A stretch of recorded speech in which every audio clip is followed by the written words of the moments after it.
আসসালামু আলাই। আশা করি সবাই ভালো আছেন, আমিও ভালো আছি আলহামদুলিল্লাহ। আমার জন্য সবাই মন থেকে একটু প্রার্থনা করবেন যাতে আল্লাহ আমার শরীর স্বাস্থ্য ভালো রাখেন এবং আপনাদের সাথে বেশি বেশি খেদমতের বিজ্ঞপ্তির সেবা দিয়ে যেতে পারি। খেদমত সম্পর্কে টাঙ্গাইল শহরের হিফজ বিভাগের জন্য একজন মেহনতি শিক্ষক দরকার।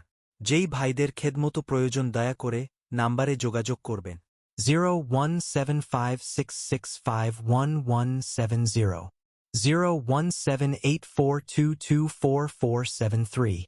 আসসালামু আলাই। আশা করি সবাই ভালো আছেন, আমিও ভালো আছি আলহামদুলিল্লাহ। আমার জন্য সবাই মন থেকে একটু প্রার্থনা করবেন যাতে আল্লাহ আমার শরীর স্বাস্থ্য ভালো রাখেন এবং আপনাদের সাথে বেশি বেশি খেদমতের বিজ্ঞপ্তির সেবা দিয়ে যেতে পারি। খেদমত সম্পর্কে টাঙ্গাইল শহরের হিফজ বিভাগের জন্য একজন মেহনতি শিক্ষক দরকার। যেই ভাইদের খেদমতো প্রয়োজন দয়া করে নাম্বারে যোগাযোগ করবেন